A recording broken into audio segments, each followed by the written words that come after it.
Hello dears, ഇന്ന് നമ്മൾ discuss ചെയ്യാൻ പോകുന്നത് എന്താണ്? 6ാം ക്ലാസ്സിലെ അടിസ്ഥാന ശാസ്ത്രത്തിലെ 2ാമത്തെ ചാപ്റ്ററായ കാന്തിക ലോകത്തെ അത്ഭുതം എന്നുള്ളതാണ് കേട്ടോ. അപ്പോൾ നമ്മൾ എന്തൊക്കെയാണ് ഇവിടെ പഠിച്ചത്? ഒരുപാട് കാര്യങ്ങൾ പഠിച്ചു അല്ലേ? എന്തൊക്കെയാണ്? നമുക്ക് കാന്തം ആകർഷിക്കുന്നതും ആകർഷിക്കാത്തതും ഉണ്ട്. പിന്നെ അതുപോലെ എന്താണ് അതിനെന്താണ് കാന്തം ആകർഷിക്കുന്ന കാന്തിക വസ്തുക്കൾ എന്ന് പറയും. കാന്തം ആകർഷിക്കാത്ത വസ്തുക്കൾ എന്താണ്? അകാന്തിക വസ്തുക്കൾ എന്ന് പറയും. പിന്നെന്താണ് ഈ ഒരു മാഗ്നറ്റ് എടുത്താൽ അല്ലേ, കാന്തം എടുത്താൽ അതിൻ്റെ അറ്റത്താണ് എന്ത് കൂടുതൽ ഒട്ടിപ്പിടിക്കുക അല്ലേ, കൂടുതൽ ആകർഷിക്കുന്ന അവിടെയാണ് അല്ലേ കാന്തിക ധ്രുവങ്ങൾ എന്ന് പറയും അല്ലേ.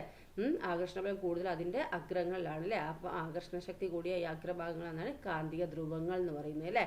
അപ്പോൾ ഏതൊരു കാന്തത്തിനും എന്താണ് 2 ധ്രുവങ്ങളുണ്ട്. അതുപോലെ എന്താണ് കാന്തിക മണ്ഡലം, എന്താണ് കാന്തത്തിന് ചുറ്റും എന്താണ് ഒരു കാന്തിക ബലം അനുഭവപ്പെടുന്നുണ്ട് അല്ലേ. ആ പ്രദേശമാണ് എന്ത് കാന്തിക മണ്ഡലം എന്ന് പറയുന്നത് അല്ലേ. പിന്നെ എന്താണ് ഇവിടെ പഠിച്ചത് നമ്മൾ? കാന്തങ്ങളുടെ നിർമ്മാണം എങ്ങനെയാണ്? അൽനിക്കോ എന്ന ലോഹസങ്കരമാണ് അല്ലേ. അൽനിക്കോ എന്ന് പറഞ്ഞാൽ അലൂമിനിയം, നിക്കലും പിന്നെ കൊബാൾട്ടും അല്ലേ, ഇരുമ്പ് എന്നിവയുടെ സങ്കരം ഉപയോഗിച്ചാണ് എന്ത് ഈ കാന്തം നിർമ്മിക്കുന്നത് അല്ലേ. അതുപോലെ വേറെ വസ്തുക്കൾ ഉപയോഗിച്ചിട്ട് കാന്തം നിർമ്മിക്കുന്നുണ്ട് അല്ലേ. സമേരിയം, കൊബാൾട്ട്, ഫറൈറ്റ്, റബ്ബർ, നിയോമീഡിയം എന്നിവ കൊണ്ടുണ്ടാക്കിയ വിവിധ കാന്തങ്ങൾ നിലവിലുണ്ട് അല്ലേ. ഇവയിൽ നിയോഡീമിയാണ് എന്ത് കാന്തങ്ങൾ. ഈ നിയോഡീമിയ കാന്തങ്ങളാണ് കൂടുതൽ ശക്തിയുള്ളത്. ഓക്കെ. പിന്നെ മണ്ണിലുള്ള കാന്തിക വസ്തുക്കൾ എങ്ങനെ നമ്മൾ ഇതാക്കുന്നതും കഴിഞ്ഞ ക്ലാസ്സിൽ പഠിച്ചില്ലേ. പിന്നെ പലതരം കാന്തങ്ങളുണ്ട് അല്ലേ, പല ടൈപ്പിലുള്ള കാന്തങ്ങളുണ്ട് എന്ന് പറഞ്ഞു. പിന്നെ തെക്കും വടക്കും ഉള്ളത് അല്ലേ. തെക്കും വടക്കുമായിട്ടാണ് എപ്പോഴും എന്ത് കാന്തം നിൽക്കുക അല്ലേ. ദക്ഷിണ ധ്രുവവും ഉത്തര ധ്രുവവുമായിട്ട്. കാന്തം പൊട്ടിയാലും എന്താണ് ആ പൊട്ടിയ കഷ്ണത്തിനും ഉണ്ട് എന്ത് 2 ഭാഗം അല്ലേ, സൗത്തും നോർത്തും, തെക്കും വടക്കും. പിന്നെ വടക്ക് നോക്കി യന്ത്രമാണ് എന്ത് നമ്മൾ ദിക്കറിയാൻ നമ്മൾ ഉപയോഗിക്കുന്നത്. പിന്നെന്താ ഇവിടെ പഠിച്ചത്? ഭൂകാന്തം എന്ന് പറഞ്ഞാൽ ഭൂമി ഒരു കാന്തമാണ് അല്ലേ. അപ്പോൾ ഈ ഭൂകാന്തത്തിനൊരു കാന്തിക മണ്ഡലമുണ്ട്. അതുപോലെ എന്താണ് ഈ ഭൂകാന്ത ധ്രുവങ്ങൾ എന്താ തെക്ക് വടക്ക് ദിശയിലാണ് ഇപ്പോൾ ഉള്ളത് അല്ലേ. അപ്പോൾ ഭൂമിയുടെ ഉത്തര ധ്രുവം ഭൂകാന്തത്തിൻ്റെ ദക്ഷിണ ധ്രുവമാണ്. അതുപോലെ ഭൂമിയുടെ ദക്ഷിണ ധ്രുവം ഭൂകാന്തത്തിൻ്റെ ഉത്തര ധ്രുവമാണ് അല്ലേ. അതുകൊണ്ടാണ് എന്ത് ഈ സ്വതന്ത്രമായി തൂക്കിയിട്ട കാന്തം എപ്പോഴും എന്താ തെക്ക് വടക്ക് ദിശയിൽ നിൽക്കുന്നതും പഠിച്ചു. ഓക്കെ. ഇനി എന്താണ് നമ്മൾ നോക്കുന്നത്? കാന്തങ്ങൾ അടുക്കുമ്പോൾ. എന്താണ് കാന്തങ്ങൾ അടുക്കുമ്പോൾ എന്നുള്ളതാണ് കേട്ടോ. അപ്പം ഇതിൻ്റെ പാർട്സ്, ഇതിന് മുന്നത്തത് കാണാത്തവർ അതിൻ്റെ ഞാൻ ഡിസ്ക്രിപ്ഷൻ ബോക്സിൽ അതിൻ്റെ ലിങ്ക് ഇടുക, അത് നിങ്ങൾ കാണുക കേട്ടോ. അപ്പോൾ കാന്തങ്ങൾ എടുക്കുമ്പോൾ എന്നുള്ളത് എന്താണ്? ഒരു കാന്തത്തെ മറ്റൊരു കാന്തം ആകർഷിക്കുമോ എന്ന് ചോദിച്ചല്ലേ. അപ്പോൾ എന്താ നിങ്ങളുടെ ഊഹം എന്താണ്? ചർച്ച ചെയ്യാം അല്ലേ. അപ്പോൾ ധ്രുവങ്ങൾ രേഖപ്പെടുത്തിയിട്ടുള്ള 2 ബാർകാന്തങ്ങൾ എടുത്തു നോക്കുക. എന്താണ് അതിൻ്റെ അറ്റം രേഖപ്പെടുത്തിയിട്ടുള്ള 2 ബാർകാന്തം എടുക്കുക. നോർത്തും സൗത്തും അല്ലേ, തെക്കും വടക്കും രേഖപ്പെടുത്തിയിട്ടുള്ളത് 2 കാന്തം എടുക്കുക. ഒരു കാന്തം മേശപ്പുറത്ത് വെക്കുക. മറ്റേ കാന്തത്തിൻ്റെ ഒരു ധ്രുവം മേശപ്പുറത്ത് കാന്തത്തിൻ്റെ പല ഭാഗങ്ങളിലായി വെച്ച് നോക്കുക. എവിടെയെല്ലാമാണ് ആകർഷണമുള്ളത്, എവിടെയെല്ലാമാണ് വികർഷണമുള്ളത് എന്നാണ് അല്ലേ. അപ്പോൾ ധ്രുവങ്ങൾ മാറ്റി പ്രവർത്തനം ആവർത്തിച്ച് നോക്കുക. അപ്പോൾ ഓരോ ധ്രുവങ്ങൾ ചേർത്ത് വയ്ക്കുമ്പോൾ ആകർഷിക്കുകയാണ് വികർഷിക്കുകയാണ് ചെയ്യുന്നത് ഒരേ ധ്രുവങ്ങൾ. അപ്പോൾ ഒരേ ധ്രുവങ്ങൾ നോർത്തും അതായത് തെക്കും അല്ലെങ്കിൽ വടക്കും അങ്ങനെ ഇതാക്കുമ്പോൾ എന്താണ് അത് വികർഷിക്കുക ചെയ്യുക അല്ലേ. അപ്പം വിപരീത ധ്രുവങ്ങൾ ചേർത്ത് വെക്കുമ്പോഴോ അല്ലെങ്കിൽ എന്താണ് നോർത്തും സൗത്തും അതായത് വടക്കും തെക്കും ചേർത്ത് വെക്കുമ്പോൾ എന്താണ് അത് ഒട്ടിപ്പിടിക്കും അല്ലേ. അങ്ങനെയാണ് ചെയ്യുക. ചിത്രത്തിൽ കാണിച്ചിരിക്കുന്നത് പോലെ കാന്തങ്ങളെ ക്രമീകരിച്ച് നിരീക്ഷണം രേഖപ്പെടുത്തുക. നിരീക്ഷണ ഫലങ്ങൾ കൂട്ടുകാരുമായി പങ്കുവയ്ക്കുക. ശാസ്ത്ര പുസ്തകത്തിൽ രേഖപ്പെടുത്തുക. ഇത് നോക്കി അടുത്ത് വരുന്ന ധ്രുവങ്ങൾ ഏതാതിൽ എസ്സും അല്ലേ. അപ്പം സൗത്തും ആണ് അല്ലേ, തെക്കും ആണ് അല്ലേ. അപ്പം നിരീക്ഷണം എന്താണ്? വികർഷണമാണ് കേട്ടോ അവിടെ. അത് എന്താണ് ആകർഷിക്കൂല. ഇനി അടുത്ത് നോക്കിയാൽ അടുത്ത് വരുന്ന ധ്രുവങ്ങൾ ഇത് എന്താണ്? ഇവിടെ നോക്കിയാൽ ഇത് സൗത്തും ഇത് നോർത്തും അല്ലേ. അപ്പോൾ ഇവിടെ എന്താക്കുക? സൗത്തും നോർത്തും കൊടുക്കുക. അപ്പം നിരീക്ഷണം എന്താണ്? അത് ഒട്ടിപ്പിടിക്കും അല്ലേ, ആകർഷിക്കും. ഓക്കെ. ഇനി ഇവിടെ എന്താണ്? നോർത്തും ആണ് അല്ലേ മൂന്നാമത്തത്. അപ്പോൾ ഇവിടെ നോർത്ത്, ഇവിടെ അടുത്തുള്ള ധ്രുവങ്ങൾ ഇതേ വെറുതെ നോർത്തും അല്ലേ. അപ്പോൾ നോർത്തും അപ്പോൾ എന്താണ് നോർത്തും ആകുമ്പോൾ എന്താവില്ല വികർഷണം അല്ലേ, ആകർഷിക്കില്ല. ദെൻ നെക്സ്റ്റ് ഇതെന്താ? നോർത്തും സൗത്തും അല്ലേ. അപ്പോൾ ഇവിടെ നമ്മൾ എന്താക്കുക? നോർത്തും സൗത്തും അതെന്താണ്? ആകർഷിക്കും. ഓക്കെ, ഇത് ആകർഷിക്കുന്നതാണ് അല്ലേ. അപ്പം വിപരീതമായിട്ടുള്ള ഇത് വരുന്ന ധ്രുവങ്ങളാണ് ഇത് ആകർഷിക്കുന്നത് അല്ലേ. ഒരേപോലെയുള്ള ഇത് ആകർഷിക്കില്ല. അപ്പം എന്താണ് നമ്മളിവിടെ പഠിക്കുന്നത്? നോർത്തും സൗത്തും ആണെങ്കിൽ, തെക്കും വടക്കും ആണെങ്കിൽ അല്ലെങ്കിൽ വടക്കും തെക്കും ആണെങ്കിൽ എന്താണ് ഇത് ആകർഷിക്കും. ഒരേപോലുള്ളത് തെക്കും തെക്കും ആണെങ്കിൽ ആകർഷിക്കില്ല, അതുപോലെ വടക്കും വടക്കും ആണെങ്കിൽ ആകർഷിക്കില്ല. ഓക്കെ, സൗത്തും സൗത്തും ആണെങ്കിൽ ആകർഷിക്കില്ല, നോർത്തും നോർത്തും ആണെങ്കിൽ ആകർഷിക്കില്ല. സൗത്തും നോർത്തും ആണെങ്കിൽ ആകർഷിക്കും, അതുപോലെ നോർത്തും സൗത്തും ആണെങ്കിൽ ആകർഷിക്കും കേട്ടോ. ഓക്കെ, പിന്നെന്താണ് ആകർഷണവും വികർഷണവും അല്ലെ, അട്രാക്ഷനും റിപ്പൾഷനും ഉണ്ട് അല്ലെ. വ്യത്യസ്ത കാന്തങ്ങളെ ഒരേ ധ്രുവങ്ങളെ സജാതീയ ധ്രുവങ്ങൾ എന്നും വ്യത്യസ്ത ധ്രുവങ്ങൾ വിജാതീയ ധ്രുവങ്ങളും എന്നും പറയുന്നു. അപ്പോൾ വ്യത്യസ്ത കാന്തങ്ങളുടെ ഒരേ ധ്രുവങ്ങൾ, അതായത് നോർത്തും നോർത്തും അല്ലെങ്കിൽ സൗത്തും സൗത്തും തെക്കും തെക്കും വടക്കും വടക്കും, അതിന് സജാതീയ ധ്രുവങ്ങൾ എന്ന് പറയും. ഓക്കെ, ഇനി വ്യത്യസ്ത ധ്രുവങ്ങൾ, അതായത് നോർത്തും സൗത്തും വടക്കും തെക്കും അങ്ങനെ പറയില്ലേ, വടക്കും തെക്കും അല്ലെങ്കിൽ തെക്കും വടക്കും, അത് വ്യത്യസ്ത ധ്രുവങ്ങളാണല്ലോ, അതിനെന്താണ് വിജാതീയ ധ്രുവങ്ങൾ എന്ന് പറയുന്നു കേട്ടോ. വ്യത്യസ്ത ആണെങ്കിൽ എന്താണ് വിജാതീയ ധ്രുവങ്ങളും, ഒരേ ധ്രുവങ്ങളാണെങ്കിൽ സജാതീയ ധ്രുവങ്ങൾ എന്നും പറയുന്നു കേട്ടോ. സജാതീയ ധ്രുവങ്ങൾ വികർഷിക്കുകയും വിജാതീയ ധ്രുവങ്ങൾ ആകർഷിക്കുകയും ചെയ്യുന്നു. അപ്പോൾ സജാതീയ ഒരേപോലുള്ള ഒരേപോലുള്ള ധ്രുവങ്ങൾ എന്താണ് വികർഷിക്കും. പിന്നെ വ്യത്യസ്തമായിട്ടുള്ള ധ്രുവങ്ങൾ ഏതാണ്, തെക്കും വടക്കും അല്ലെ, അത് അങ്ങനത്തെ ആ വിജാതീയ ധ്രുവങ്ങൾ എന്താണ് ആകർഷിക്കുകയും ചെയ്യുന്നു കേട്ടോ. ഇനി താഴെ പറയുന്ന രീതിയിൽ കാന്തങ്ങൾ വച്ചു നോക്കൂ. ഓരോ സന്ദർഭത്തിലും ധ്രുവങ്ങൾ തമ്മിൽ ആകർഷിക്കുമോ അല്ലെങ്കിൽ വികർഷിക്കുമോ എന്ന് ചോദിച്ചത് കാരണം എന്തായിരിക്കും ചർച്ച ചെയ്യുക. അപ്പൊ ഇത് നോക്കിയ താഴെ രീതിയിൽ കാന്തങ്ങൾ വെച്ച് നോക്കുക. ഓരോ സന്ദർഭത്തിലും ധ്രുവങ്ങൾ തമ്മിൽ ആകർഷിക്കുമോ വികർഷിക്കുമോ. ഇത് നോക്കിയത് രണ്ടും സൗത്താണ്, ഇതും സൗത്ത് ഇതും സൗത്ത്, ഇത് എന്താണ് വികർഷിക്കുക ചെയ്യുക അല്ലെ. ഇതോ സൗത്തും നോർത്തും ആണ് അല്ലെ, തെക്കും വടക്കുമാണ്. അപ്പൊ ഇതെന്താണ് ആകർഷിക്കും കേട്ടോ, ഇത് ആകർഷിക്കുക, ഇത് ആകർഷിക്കും. മറ്റേ ഇതാണെങ്കിൽ വികർഷിക്കും. ഓക്കെ, ഒരേപോലെ ആണെങ്കിൽ എന്താണ് വികർഷിക്കും, വ്യത്യസ്ത ആണെങ്കിൽ എന്താണ് ആകർഷിക്കും. വ്യത്യസ്തമായിട്ടുള്ള ധ്രുവങ്ങളാണെങ്കിൽ എന്താണ് ആകർഷിക്കും, ഒരേപോലുള്ള ധ്രുവങ്ങളാണെങ്കിൽ വികർഷിക്കും, ആകർഷിക്കൂല എന്നർത്ഥം. ഈ കാന്തത്തിന്റെ പൊതു സ്വഭാവങ്ങൾ എന്താണെന്ന് നോക്കിയേ. കാന്തത്തിന്റെ പൊതു സ്വഭാവങ്ങൾ കണ്ടെത്താനുള്ള വിവിധ പരീക്ഷണങ്ങൾ നടത്തിയില്ല. ഇപ്പൊ നമ്മള് നിങ്ങളുടെ കണ്ടെത്തലുകൾ എന്തെല്ലാമാണ്. അപ്പൊ കാന്തം കാന്തിക വസ്തുക്കളെ ആകർഷിക്കുന്നു അല്ലെ. ഒരു കാന്തത്തിന് എന്താണ് രണ്ട് ധ്രുവങ്ങളുണ്ട്. പിന്നെന്താണ് ഒരേ ധ്രുവങ്ങൾ ആകർഷിക്കില്ല. പിന്നെന്താണ് വ്യത്യസ്ത ധ്രുവങ്ങൾ ആകർഷിക്കും. പിന്നെന്താ പറയാ, പിന്നെന്തൊക്കെ നമ്മൾ ഇവിടെ പഠിച്ചു. ഇപ്പൊ കാന്തം പൊട്ടിപ്പോയി വിചാരിച്ചോ, അങ്ങനെ ആവുമ്പോ ആ കാന്തത്തിന് എന്താണ് രണ്ട് ധ്രുവങ്ങൾ ഉണ്ടാവും അല്ലെ. ഒരു കാന്തം, വലിയൊരു കാന്തം പൊട്ടിയാലും ആ പൊട്ടിയ കഷ്ണത്തിന് എന്താണ് രണ്ട് ധ്രുവങ്ങൾ ഉണ്ടാവും അല്ലെ. പിന്നെന്താണ് ആ കാന്തത്തിന് എന്താണ് രണ്ട് ധ്രുവങ്ങളാണ്, പക്ഷെ അത് എന്താണ് ഒരേമായിട്ടുള്ള ധ്രുവങ്ങളാണെങ്കിൽ എന്താണ് ആകർഷിക്കില്ല അല്ലെ, വികർഷിക്കും. പിന്നെ വ്യത്യസ്ത ധ്രുവങ്ങളാണെങ്കിൽ എന്താണ് ആകർഷിക്കുന്നു അല്ലെ. പിന്നെന്താ നമ്മളിവിടെ പഠിച്ചത്, അതൊക്കെ നിങ്ങൾ എഴുതുക കേട്ടോ. ഇനി കാന്തത്തിന്റെ ചരിത്രം. കാന്തത്തിന് ഒരു ചരിത്രം ഉണ്ട് കേട്ടോ മക്കളെ. എന്താണ്, ഏകദേശം 2500 വർഷങ്ങൾക്ക് മുമ്പ് ഗ്രീസിൽ എന്താണ് മെഗ്നീഷ്യ എന്നൊരു സ്ഥലം ഉണ്ടായിരുന്നേ. മാഗ്നസ് എന്ന പേരുള്ള ഒരു ആട്ടിടയൻ അവിടെ ഉണ്ടായിരുന്നു. ഒരു ദിവസം അദ്ദേഹം എന്താണ് ഒരു വടി ഉണ്ട് അയാളെ കയ്യിൽ. ആ വടീൻ്റെ അറ്റത്ത് എന്താണ് ഇരുമ്പ് ചുറ്റിയ ഒരു വടിയായിരുന്നു അയാളെ കയ്യിൽ. ഒരു പാറപ്പുറത്ത് വെച്ചിട്ട് വിശ്രമിക്കുകയായിരുന്നു അയാൾ.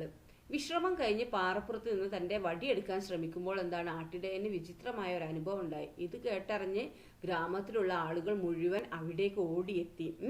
അപ്പോൾ ശേഷം ഉണ്ടായ സംഭവവുമായി ബന്ധപ്പെട്ട ചിത്രീകരണം ശ്രദ്ധിക്കുക. എന്താ നോക്കിയേ, ഇവിടെ ചിത്രീകരണം ഇവിടെ നോക്കിയേ. ഇതെന്താണ്, ഇവിടെ റെസ്റ്റ് എടുത്തില്ലേ. എൻ്റെ ഇരുമ്പ് ചുറ്റിയ വടി പാറപ്പുറത്ത് ഉറച്ചു പോയല്ലോ എന്നുള്ളതാണ് അല്ലേ. ഇരുമ്പാണികൾ തറച്ച ബൂട്ടും പാറയിൽ പറ്റിപ്പിടിച്ചിരിക്കുന്നു. അപ്പോൾ ഇത് തീർച്ചയായും ഒരു മാന്ത്രിക പാറ തന്നെയാണെന്ന് ആൾക്കാർ പറഞ്ഞല്ലേ. അപ്പോൾ ഒരാൾ എന്താ പറഞ്ഞത്, അതല്ല, അതിന് മറ്റെന്തോ കാരണമുണ്ട്, എന്തോ ഒരു അദൃശ്യ കരങ്ങളുടെ ശക്തിയാണ് അതിൽ നിന്ന് പറയുകയാണ് അല്ലേ. അപ്പോൾ ഈ സംഭവത്തെ കാന്തത്തിന്റെ സ്വഭാവവുമായി ബന്ധപ്പെടുത്തിയൊന്ന് വിശകലനം ചെയ്യേ. കാരണം എന്താ, പാറയിൽ ഒരു ഇരുമ്പ് ഉണ്ടാവും അല്ലേ, അല്ലെ ഒരു കാന്തം അല്ലെ, കാന്തം ഉണ്ടാവും. അതുകൊണ്ടാണ് ഇരുമ്പ് ചുറ്റിയ വടി അവിടെ തറച്ചത് അല്ലെ. അപ്പൊ ഒരു കാന്താണ് ഈ പാറന്റെ ഉള്ളിലുണ്ടായിരിക്കുക, അല്ലെങ്കിൽ പാറയിൽ ഒരു കാന്തം ഉണ്ടായിരിക്കും. ഓക്കെ, അപ്പൊ അത് എന്താണ് അയാളെ ഇരുമ്പ് ചുറ്റിയ വടിയും അതുപോലെ ആണി തറച്ച ഷൂവും ഒക്കെ എന്താണ് ആകർഷിച്ചത് അല്ലെ. ഇതിന് യഥാർത്ഥ കാരണം എന്താണെന്ന് പിൽക്കാലത്ത് ശാസ്ത്രജ്ഞർ കണ്ടെത്തി. ഇത്തരം പാറകൾ ഇടയന്റെ കമ്പിനെ മാത്രമല്ല എല്ലാ കാന്തിക വസ്തുക്കളെയും ആകർഷിക്കും. ആട്ടിടയന്റെ പേരിനെ അനുസ്മരിച്ച് ഇത്തരം പാറകളെ എന്താണ് മാഗ്നറ്റ് എന്ന് വിളിച്ചു. ഇത്തരത്തിൽ കാന്തശക്തിയുള്ള പാറകൾ ഉൾക്കൊള്ളുന്ന മലകൾ ഭൂമിയിൽ പല സ്ഥലത്തും ഉണ്ട് അല്ലെ. ഇത്തരത്തിൽ കാന്തശക്തിയുള്ള പാറകൾ എന്താണ്, ഉൾക്കൊള്ളുന്ന മലകൾ എന്താണ്, ഭൂമിയിൽ പല സ്ഥലത്തും ഉണ്ട്. ലോഡ് സ്റ്റോൺ എന്നറിയപ്പെടുന്ന ഇവ എന്താണ്, പ്രകൃതിദത്ത കാന്തങ്ങളാണ് അല്ലെ. അപ്പൊ പ്രകൃതിദത്ത കാന്തങ്ങളാണ് എന്ത്, ലോഡ് സ്റ്റോൺ എന്നറിയപ്പെടുന്നത് അല്ലേ. ഓക്കെ, അപ്പൊ ഇവിടെ എന്താ മനസ്സിലാക്കാണോ നോക്കിയേ, പ്രകൃതിദത്ത കാന്ത ഏതാന്ന് വെച്ചാൽ എന്താണ്, ലോഡ് സ്റ്റോൺ എന്നറിയപ്പെടുന്ന മലകൾ അല്ലേ. ആ മലേന്റെ പേരെന്താണ്, ആർട്ടിഡനെ അനുസ്മരിച്ച് പാറകൾ എന്താണ്, മാഗ്നൈറ്റ് എന്ന് വിളിച്ചു. ഇത്തരത്തിൽ കാന്തശക്തിയുള്ള പാറകൾ ഉൾക്കൊള്ളുന്ന മലകൾ ഭൂമിയിൽ പല സ്ഥലത്തും ഉണ്ട്. അപ്പൊ കാന്തിക ശക്തിയുള്ള പാറകൾ എന്താണ്, ലോഡ് സ്റ്റോൺ എന്നറിയപ്പെട്ടു അല്ലെ. ഓക്കെ, ലോഡ് സ്റ്റോൺ, സ്റ്റോൺ എന്ന് പറഞ്ഞ കല്ല് അല്ലെ. സ്ഥിരകാന്തവും താൽക്കാലിക കാന്തവും. ജം ക്ലിപ്പ് ഉപയോഗിച്ച് ഞാൻ മാല ഉണ്ടാക്കിയല്ലോ അല്ലെ. ഒരു ജം ക്ലിപ്പ് ഉപയോഗിച്ച് നമ്മൾ ഫസ്റ്റ് തന്നെ എന്താണ്, ഒരു മാല ഉണ്ടാക്കി അല്ലെ. ആദ്യം കാന്തം വെച്ച് കാന്തത്തിന്റെ അടിയിൽ ഇങ്ങനെ ക്ലിപ്പ് തൂക്കിയിട്ട് ഒരു മാല ഉണ്ടാക്കിയല്ലോ. ആ പരീക്ഷണം ഒന്നും കൂടി ചെയ്തു നോക്കൂ. കാന്തത്തിൽ പിടിപ്പിച്ച ജം ക്ലിപ്പിന്റെ അഗ്രത്ത് മറ്റൊരു ജം ക്ലിപ്പ് പറ്റിപ്പിടിക്കാൻ കാരണം എന്താ, ഇങ്ങനെ ഒട്ടിപ്പിടിച്ച് ഇങ്ങനെ താഴോട്ടായി മാല വന്നല്ലോ അല്ലെ. അപ്പൊ അതിന്റെ കാരണം എന്താ, അതിന്റെ കാന്തിക സ്വഭാവം ലഭിച്ചത് കൊണ്ടാണ് ഇങ്ങനെ സംഭവിച്ചത്. ബാർകാന്തം മാറ്റുമ്പോൾ ജം ക്ലിപ്പിന്റെ കാന്തിക സ്വഭാവം നിലനിൽക്കുന്നുണ്ടോ. അപ്പൊ നമ്മളെന്താണ്, ഇത് മാല പോലെ തൂക്കിയിട്ട് അല്ലെ, എന്നിട്ട് ലാസ്റ്റ് എന്താക്കി ആ മാഗ്നറ്റ് മുകളിലുള്ള ആ കാന്തം കൊണ്ട് മാറ്റിയാലോ, ഇതൊക്കെ എന്താ ഒട്ടിപ്പിടിച്ചൊക്കെ പോയി പോകൂലേ. എന്തുകൊണ്ടാണ്, എന്നാൽ ബാർകാന്തത്തിന്റെ കാന്തിക ശക്തി സ്ഥിരമായി നിലനിൽക്കുന്നുണ്ട് അല്ലെ. അപ്പം ഇതെന്താ, കുറച്ചേരം എന്താക്കും, ഈ കാന്തം ഒഴിവാക്കിയാൽ അവിടെ നിൽക്കും. പിന്നെ അങ്ങോട്ട് അതിന്റെ കാന്തിക സ്വഭാവം കൊണ്ട് പോകും, പിന്നെ ഒക്കെ വിട്ടങ്ങോട്ട് പോകും അല്ലെ. കുറച്ചേരം എന്താണ്, നിലനിൽക്കും. അപ്പൊ ബാർകാന്തത്തിന്റെ കാന്തിക ശക്തി സ്ഥിരമായി നിലനിൽക്കുന്നില്ല, എന്താണ്, അത് വിട്ടുപോകുന്നുണ്ട് അല്ലെ. അപ്പൊ ഒരു കാന്തിക മണ്ഡലത്തിൽ ഇരിക്കുമ്പോൾ കാന്തിക വസ്തുക്കൾക്ക് കാന്തിക സ്വഭാവം ഉണ്ടാകുന്നു. കാന്തിക മണ്ഡലത്തിൽ ഇരിക്കുമ്പോൾ എന്താണ്, കാന്തിക വസ്തുക്കൾക്ക് കാന്തിക സ്വഭാവം ഉണ്ടാവും അല്ലെ. ഈ കാന്തിക മണ്ഡലം ആ കാന്തം അവിടുന്ന് നീക്കം ചെയ്യുമ്പോൾ ഇവയുടെ കാന്തിക ശക്തി നഷ്ടപ്പെടും അല്ലെ. ജം ക്ലിപ്പ്, ആണി, മുട്ടുസൂചി ഇവ താൽക്കാലിക കാന്തങ്ങളായാണ് പ്രവർത്തിച്ചത് അവിടെ അല്ലെ. ഇപ്പൊ പ്രകൃതിദത്ത കാന്തമായ ലോഡ് സ്റ്റോണും നിങ്ങൾ നേരത്തെ പരിചയപ്പെട്ട വിവിധ കാന്തങ്ങളും സ്ഥിരകാന്തങ്ങളാണ്. അപ്പൊ എന്താണ്, നേരത്തെ നമ്മൾ കാന്തമായിട്ട് വരുന്നത് അതൊക്കെ സ്ഥിരകാന്താണ് അല്ലെ. പ്രകൃതിദത്ത കാന്തമായ ലോഡ് സ്റ്റോണും പിന്നെന്താണ്, വിവിധ കാന്തങ്ങൾ നമ്മളുണ്ടല്ലോ അതൊക്കെ സ്ഥിരകാന്തങ്ങളാണ്. സ്ഥിരകാന്തങ്ങളുടെ കാന്തിക സ്വഭാവം ദീർഘകാലം നിലനിൽക്കും. ഓക്കെ, ഈ ആണിയും ചെങ്ക്ലിപ്പും മുട്ടുസൂചി ഒന്നും എന്താണ്, കാന്തിക അല്ല അല്ലെ. കാന്തത്തിൽ പോയി ഒട്ടിച്ച് പിടിച്ചാലേ അവിടെ ഇങ്ങനെ നിൽക്കും. കാന്തം അവിടെ മാറ്റിയാലോ നിങ്ങൾ സാധാ അതുപോലെ ആവും അല്ലെ. അപ്പൊ കാന്തിക സ്വഭാവം എന്താണ്, ഈ ജംക്ലിപ്പിനും ആണിക്കും മുട്ടുസൂചിക്കും ഒന്നും ഇല്ല അല്ലെ. ഒക്കെ താൽക്കാലിക കാന്തമാണ് അവിടെ പ്രവർത്തിക്കുന്നത്. അപ്പൊ സ്ഥിരകാന്തങ്ങളുടെ അത് സ്ഥിരകാന്തം അല്ല കേട്ടോ. അപ്പൊ സ്ഥിരകാന്തം എന്ന് പറയുന്നത് എന്താണ്, ലോഡ് സ്റ്റോൺ, പ്രകൃതിദത്ത കാന്തമായ ലോഡ് സ്റ്റോണും പിന്നെന്താണ്, പ്രകൃതി ദത്തമായ ലോഡ് സ്റ്റോണും പിന്നെന്താണ്, നേരത്തെ വിവിധ കാന്തങ്ങളും എന്താണ്, സ്ഥിരകാന്തങ്ങളാണ് കേട്ടോ. അപ്പൊ സ്ഥിരകാന്തങ്ങളുടെ കാന്തിക സ്വഭാവം ദീർഘകാലം നിലനിൽക്കും.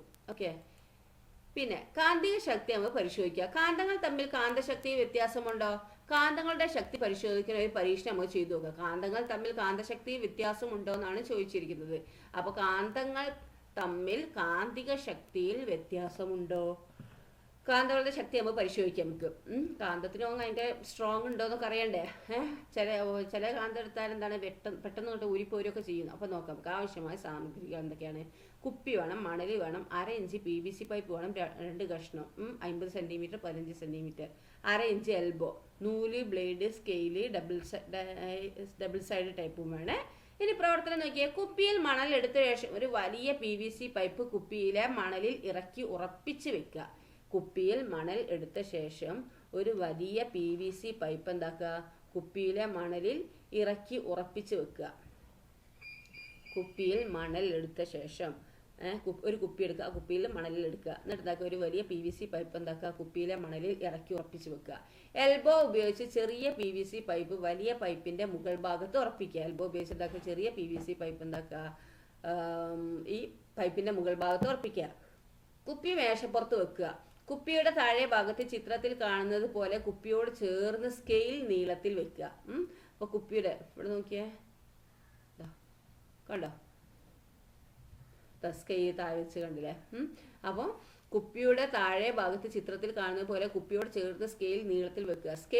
സ്കെയിൽ നീങ്ങാതിരിക്കാൻ ഡബിൾ സൈഡ് ടേപ്പ് ഉപയോഗിച്ച് ഒട്ടിക്കുക. സ്കെയിൽ നീങ്ങാക്കാൻ എന്താണ്, അടിയിൽ ഡബിൾ സൈഡ് ടേപ്പ് എന്താക്കുക, ഒട്ടിക്കുക. ഓക്കെ, ഇനി എന്താണ്, സ്കെയിലിനോട് അടുത്ത് നിൽക്കുന്ന വിധം ചെറിയ PVC പൈപ്പ് ഒരു ബ്ലേഡ് കെട്ടി തൂക്കുക. കണ്ടോ, സ്കെയിലിൻ്റെ അടുത്തായിട്ട് എന്താണ് ഒരു ബ്ലേഡ് കെട്ടി തൂക്കുക നൂലിനോട്. പിന്നെ എന്താണ് ഒരു കാന്തം സ്കെയിലിൻ്റെ മറ്റേ അറ്റത്ത് നിന്ന് ബ്ലേഡിൻ്റെ അടുത്തേക്ക് സാവധാനം നീക്കിക്കൊണ്ടുവരിക. ഈ കാന്തം എന്താക്കുക, ബ്ലേഡിൻ്റെ അടുത്തേക്ക് മെല്ലെ മെല്ലെ നീക്കിക്കൊണ്ടുവരിക. ബ്ലേഡിൽ ആകർഷണം അനുഭവപ്പെടുമ്പോൾ കാന്തം നിൽക്കുന്ന സ്ഥാനം സ്കെയിലിൽ നോക്കി രേഖപ്പെടുത്തുക. അപ്പോൾ ബ്ലേഡിൽ ആകർഷണം അനുഭവപ്പെടുമ്പോൾ കാന്തം നിൽക്കുന്ന സ്ഥാനം എന്താക്കുക, സ്കെയിലിൽ രേഖപ്പെടുത്തുക. ഈ ബാർകാന്തം എന്താക്കുക, ഇങ്ങനെ മെല്ലെ മെല്ലെ കൊണ്ട് നീക്കി കൊണ്ടുവരിക. അപ്പോൾ ഇവിടെ എത്തുമ്പോൾ ഈ ബ്ലേഡ് ഇങ്ങനെ ഇതിനോട് അട്രാക്ട് ചെയ്യാൻ തുടങ്ങും, അല്ലെ, ആകർഷിക്കാൻ തുടങ്ങും. അപ്പോൾ ഇതിങ്ങനെ അട്രാക്ട് ചെയ്യാൻ എവിടെ നിന്നാ നോക്കിയിട്ട് എന്താക്കുക, അടയാളപ്പെടുത്തുക. വ്യത്യസ്ത കാന്തങ്ങൾ ഉപയോഗിച്ച് പരീക്ഷണം ആവർത്തിക്കുക. അപ്പോൾ നിരീക്ഷണങ്ങൾ പട്ടികയിൽ രേഖപ്പെടുത്തുക കേട്ടോ. അങ്ങനെ നിങ്ങൾ 4-5 കാന്തം നിങ്ങൾ എന്താക്കുക, ഇങ്ങനെ ചെയ്യുക. അപ്പോൾ വ്യത്യസ്തമായിട്ടില്ല. അപ്പോൾ എന്താണ്, നിങ്ങൾക്ക് കാന്തം ഒന്നിൽ സ്കെയിലിൽ 5 സെൻറ്റിമീറ്റർ ആകുമ്പോഴത്തേനും എന്താക്കും, ഇത് ആകർഷിക്കും. ചില കാന്തത്തിന് എന്താണ് 6ലേക്കും ചില 7ലേക്കും. അപ്പം നിങ്ങളത് പരീക്ഷണം നടത്തി നോക്കുക കേട്ടോ. നിങ്ങൾ പരിശോധിച്ചവയിൽ ഏത് കാന്തത്തിനാണ് കാന്തിക ശക്തി കൂടുതൽ ഏതാണ്, സ്കെയിൽ റീഡിംഗ് വിശകലനം ചെയ്ത് മനസ്സിലാക്കുക കേട്ടോ. കൂടുതൽ ദൂരമുള്ളത് ഏതാണോ അതായിരിക്കും കൂടുതൽ, അല്ലേ. ഇനി എൻ്റെ ശക്തി കുറയ്ക്കല്ലേ, എന്താണ്, കാലപ്പഴക്കത്തിനനുസരിച്ച് കാന്തത്തിന്റെ ശക്തി കുറയുമോ? നിങ്ങളുടെ ഊഹം എന്താണ്? കാലപ്പഴക്കത്തിനനുസരിച്ച് കാന്തത്തിന്റെ ശക്തി കുറയോ? എന്തെല്ലാമായിരിക്കും അതിന് കാരണം? ചിത്രങ്ങൾ നിരീക്ഷിക്കൂ. നമുക്ക് നോക്കാം. കാരണങ്ങൾ കണ്ടെത്തി ചർച്ച ചെയ്യുക, ശാസ്ത്രപുസ്തകത്തിൽ എഴുതുക. നമ്മളിപ്പോൾ കാന്തം എടുത്തെറിയാണ്. അയ്യോ എന്നെ രക്ഷിക്കണേ. കൂട്ടിയിടുമ്പോൾ ഓക്കെ, ചുറ്റിയെ കൊണ്ട് ശക്തിയായി അടിക്കുമ്പോൾ, ചൂടാക്കുമ്പോൾ, അപ്പോൾ എന്താണ് ഇത് എന്നുള്ളത് നിങ്ങൾ എന്താക്കുക, ബുക്കിൽ എഴുതാനാണ് പറഞ്ഞിരിക്കുന്നത് കേട്ടോ. ഇനി കാന്തിക ശക്തി നിലനിർത്താൻ കാന്തങ്ങൾ അലക്ഷ്യമായി കൂട്ടിയിട്ട് സൂക്ഷിച്ചാൽ അതിന്റെ കാന്തശക്തി പെട്ടെന്ന് നഷ്ടപ്പെട്ടു പോകുമല്ലോ. കാന്തങ്ങൾ അലക്ഷ്യമായി കൂട്ടിയിട്ട് സൂക്ഷിച്ചാൽ എന്താണ്, അതിന്റെ കാന്തിക ശക്തി നഷ്ടപ്പെട്ടു പോകും, അല്ലെ. ഈ പ്രശ്നം എങ്ങനെ പരിഹരിക്കാം? ചിത്രം നിരീക്ഷിക്കൂ. കാന്തം സൂക്ഷിക്കേണ്ട രീതികൾ വിശകലനം ചെയ്യുക. കണ്ടോ, അതാണ് അകാന്തിക വസ്തു, അല്ലെ. സ്റ്റോപ്പർ കാന്തിക വസ്തുവാണ് ഇത്. അപ്പോൾ ബാർകാന്തങ്ങൾ എങ്ങനെയാണ് സൂക്ഷിച്ചിരിക്കുന്നത്? ഇതെങ്ങനെ, അല്ലേ. ബാർകാന്തം ജോഡികളായാണ് സൂക്ഷിച്ചിട്ടുള്ളത്. വിജാതീയ ധ്രുവങ്ങൾ ഒരേ വശത്താണ് വരേണ്ടത്. 2 ബാർകാന്തങ്ങൾക്കിടയിൽ എന്താണ് വെക്കേണ്ടത്? കാന്തത്തിന്റെ അഗ്രങ്ങളിൽ. അപ്പോൾ അതിനിടയിൽ എന്താ വെച്ചത്? അകാന്തിക വസ്തു വെക്കണം, അല്ലെ. 2 കാന്തത്തിന്റെ ഇടയിൽ എന്താണ്, അകാന്തിക വസ്തു വെക്കണം, അല്ലെ.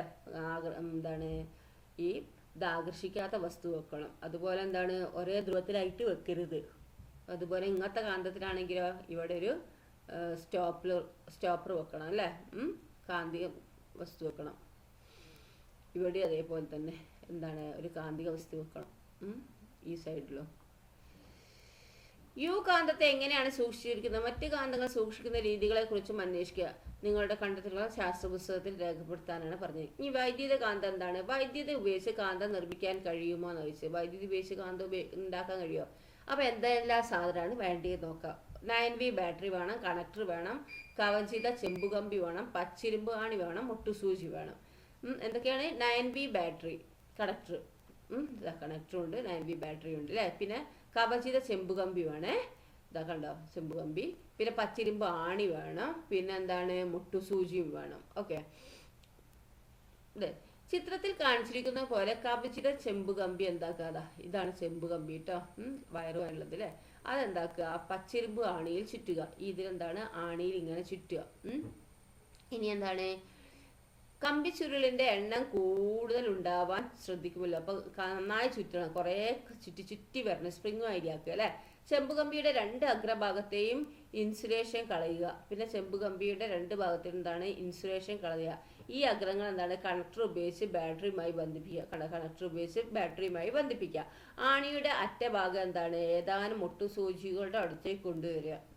എന്നിട്ട് ഈ ആണിയുടെ അറ്റഭാഗം എന്താക്കുക, ഈ മുട്ടുസൂചിന്റെ അടുത്തേക്ക് കൊണ്ടുവരിക. നിരീക്ഷണ ഫലം എന്തായിരിക്കുന്നത്? അപ്പൊ എന്താണ്, ഈ മുട്ടുസൂചിനെ ഈ ആണി എന്താക്കും, ആകർഷിക്കൂ, അല്ലെ. അപ്പം വൈദ്യുതി കാന്തം എന്താണ്, ഇലക്ട്രോ മാഗ്നറ്റ്. ചെമ്പ് കമ്പിയിലൂടെ വൈദ്യുതി കടന്നു പോകുമ്പോൾ അതിന് ചുറ്റും എന്താണ്, ഒരു കാന്തിക മണ്ഡലം രൂപപ്പെടുകയും ആണി കാന്തമായി മാറുകയും ചെയ്യുന്നു. ഇതാണ് വൈദ്യുത കാന്തം. ഇതിന്റെ കാന്തിക ശക്തി താൽക്കാലികമാണ്. വൈദ്യുതി പ്രവാഹം വിച്ഛേദിച്ചാൽ വൈദ്യുതി കാന്തത്തിന്റെ കാന്തിക ശക്തി നഷ്ടപ്പെടുന്നു. അപ്പോൾ വൈദ്യുതിയിലൂടെയാണ് അവിടെ കാന്തം ഉണ്ടാക്കിയത്, അല്ലെ. ചെമ്പ് കമ്പിയിലൂടെ വൈദ്യുതി കടന്നു പോകുമ്പോൾ എന്താണ്, അതിന് ചുറ്റും ഒരു കാന്തിക മണ്ഡലം രൂപപ്പെടും, അല്ലെ. ആണി കാന്തമായി മാറുകയും ചെയ്യുന്നു. ഇതാണ് വൈദ്യുതി കാന്തം. ഇതിന്റെ കാന്തിക ശക്തി എന്താ, താൽക്കാലികമാണ്, അല്ലെ. ആ വൈദ്യുതി പ്രവാഹം നിർത്തിയാൽ എന്താക്കും, ഇതിന്റെ ശക്തി, കാന്തിക ശക്തി നഷ്ടപ്പെടുന്നു. അതാണ് വൈദ്യുത കാന്തം കേട്ടോ. ഓക്കെ, ഇനി കാന്തം നിത്യജീവിതത്തിൽ നാം ഏതെല്ലാം സന്ദർഭങ്ങളിലാണ് കാന്തം ഉപയോഗിക്കുന്നത്? ഇതാ നോക്കൂ, ഇവിടെയൊക്കെ നമ്മൾ എന്താണ് കാന്തം ഉപയോഗിക്കുന്നുണ്ട് അല്ലേ? കണ്ടോ, ഇതിലൊക്കെ എന്താണ് കാന്തം ഉപയോഗിക്കുന്നുണ്ട് അല്ലേ? ഓരോ ഉപകരണത്തിലും കാന്തശക്തി ഉപയോഗപ്പെടുത്തിയിരിക്കുന്നത് കണ്ടില്ലേ? ഇതുപോലെ കാന്തം ഉപയോഗിക്കുന്ന കൂടുതൽ സന്ദർഭങ്ങൾ കണ്ടെത്തി ശാസ്ത്ര പുസ്തകത്തിൽ എഴുതാനാണ് പറഞ്ഞിരിക്കുന്നത് കേട്ടോ. ദെൻ അധിക വായനക്ക് അവിടെ അല്ലെ, MRI സ്കാൻ എന്നൊക്കെ കേട്ടില്ലേ? MRI മെഷീൻ അല്ലെ, ജീവിതം മാറ്റിക്കുറിച്ച കണ്ടുപിടുത്തങ്ങൾ അതൊക്കെ അല്ലെ. അപ്പൊ ഇതിൽ കാന്തം ഉണ്ട്. ക്രെഡിറ്റ് ഡെബിറ്റ് കാർഡുകളിൽ മാഗ്നറ്റിക് സ്ട്രിപ്പ് അല്ലെ, അവിടെയും കാന്താണ്.